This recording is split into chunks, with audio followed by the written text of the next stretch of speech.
प्राचीन काळी देव आणि दैत्यांमध्ये अमृत मिळवण्यासाठी समुद्र मंथन सुरू झालं.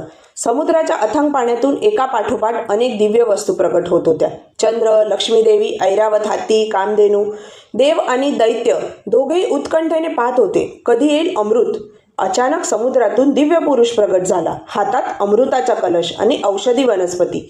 त्यांच्या शरीरातून सुवर्ण तेज झळकत होते आणि चेहऱ्यावर आरोग्य व शांततेचा प्रकाश. देवतांनी विचारलं, प्रभू आपण कोण? त्यांनी उत्तर दिलं, मी आहे धन्वंतरी, विष्णूचा अवतार, आयुर्वेदाचा जनक. देव म्हणाले, आपणच खरी संपत्ती घेऊन आलात. आरोग्य हीच खरी श्रीमंती. त्या दिवसाला म्हणतात धनत्रयोदशी, धन्वंतरी देवतांच्या जन्मांचा दिवस. लोक या दिवशी आरोग्य, आयुष्य आणि सुखाची प्रार्थना करतात. ग्रंथ सांगतात, धन्वंतरी देव विष्णूचा अवतार आहे आणि सर्व वैद्यांचा देव आहे. धनत्रयोदशीच्या दिवशी लोक तुळस आणि औषधी वनस्पतीचं पूजन करतात, कारण जिथं आरोग्य आहे तिथं संपत्ती आपोआप येते. ह्या दिवशी आपण फक्त सोने नको विकत घ्यायला, तर आरोग्याचं सोनं जपायला हवं.